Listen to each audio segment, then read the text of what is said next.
Sudah nyimak kan video yang pertama, bagian yang pertama tentang MSDS. Ya, kita bahas terkait dengan MSDS-nya Pertamina Lubrikan sebagai contoh. Dan sekarang kita akan lanjut di sesi yang ketiga. Oh, sesi kedua pasti sudah nonton ya.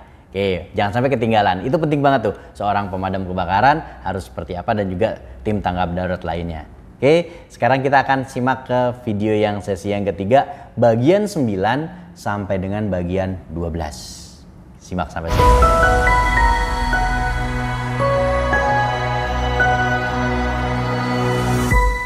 Assalamualaikum warahmatullahi wabarakatuh.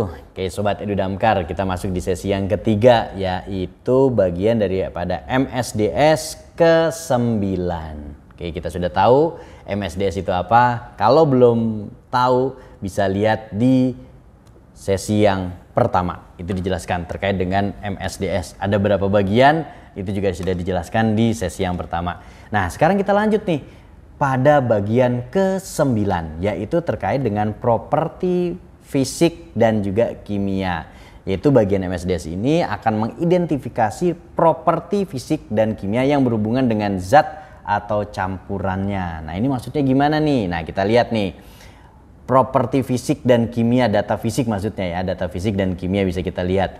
Tampilan keberadaan fisik, warna dan sebagainya. Kemudian ada upper dan juga lower flammability ataupun explosive limit.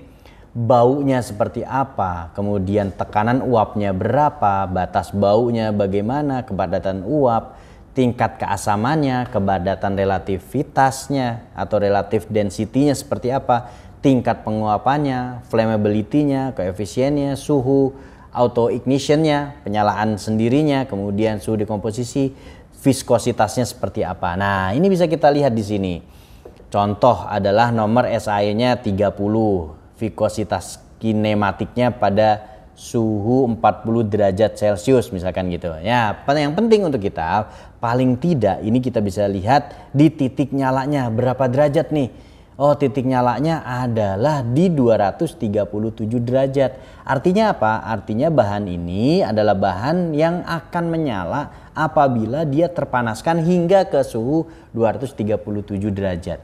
Artinya kalau kita bisa lihat bagaimana oli atau Pertamina Lubrikan ini memang bahan yang tidak mudah menyala. Tetapi kalau sudah menyala biasanya sulit juga dipadamkan karena suhunya pasti sudah tinggi. Untuk sampai menyala aja di suhu 237 derajat Celcius. Nah, ini adalah bagaimana data fisik dan kimia ini penting. Ya, jangan disepelekan karena ternyata titik nyalanya sekian nih. Flammable LL dan UL-nya sekian nih range-nya nih. Nah, ini juga penting bahan-bahan yang lainnya.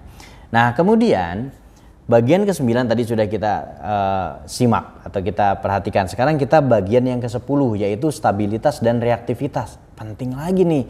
Kenapa? Bagian MSDS ini menjelaskan bahaya terkait dengan reaktivitas zat kimia dan informasi terkait dengan stabilitasnya. Bahan tersebut stabil atau tidak sih? Mudah reaksi atau tidak sih? Nah, ini kan penting nih. Nah, bagaimana kondisi tersebut? Stabilitas kimia itu mencakup informasi terkait dalam kondisi apa sebuah zat kimia stabil atau tidak stabil. Zat penstabilnya yang dibutuhkan apa dan bahaya yang mungkin terjadi karena perubahan bentuk produk. Misalnya seperti ini. Contoh daripada Pertamina Lubrikan tadi yaitu stabil dan reaktivitasnya. Stabil pada penggunaan normal dan di bawah kondisi normal. Nah, kemungkinan terjadinya reaksi berbahaya itu belum diuji.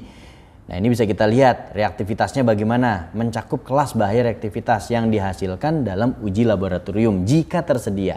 Nah, jika tidak tersedia ya akan tertulis seperti itu. Nah, kemudian informasi lain yaitu bagian ini bisa mencakup kemungkinan bahaya dari reaksi berbahaya. Kondisi tempat kerja yang harus dihindari seperti getaran, aliran listrik, kelembapan. Kemudian juga daftar seluruh kelas kimia yang tidak cocok, daftar seluruh bahaya ketika produk terdekomposisi karena aktivitas penyimpanan, penggunaan ataupun pemanasan. Nah, ini situasi seperti apa?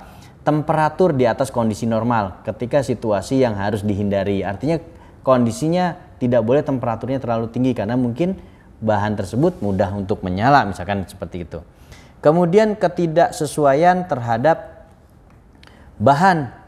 Ya, ketidaksesuaian bahan yang harus dihindari misalkan oksidan kuat, basa dan asam kuat, kemudian yang halogenasi, kemudian juga komponen terhalogenasi, kemudian dekomposisinya tidak diuji. Ini adalah bagian yang ke-10. Nah, sekarang kita akan lanjut di bagian yang berikutnya, yaitu bagian ke-11 terkait dengan informasi toksikologi, yaitu yang mencakup efek kesehatan yang ditimbulkan atau keracunan bahan tersebut kalau sampai terhirup, termakan ataupun tertelan. Nah, ini harus seperti apa nih efek toksikologinya nih. Nah, ini bagaimana kita akan tahu rute pajanan yang mungkin terjadi, entah itu inhalasi, ingesti, ataupun kontak kulit atau kontak dengan mata. Kemudian jika memang tidak diketahui, pihak pembuat MSDS harus menuliskannya. Oh, ini belum diketahui atau tidak ada data dan sebagainya. Kemudian efeknya yang langsung, tertunda atau kronis, ini juga diinformasikan. Angka tingkat toksisitas yang biasanya diwakili dengan LD50 atau LC50. Nah, apa itu LD50? Apa itu LC50? Ya, nanti kita bahas di sesi yang lainnya. Tapi ini akan jadi pertanyaan nih. Kalau memang teman-teman tahu apa itu LD50 atau LC50, silakan bisa tulis di kolom komentar. Kemudian deskripsi dari gejala akibat terpapar zat kimia.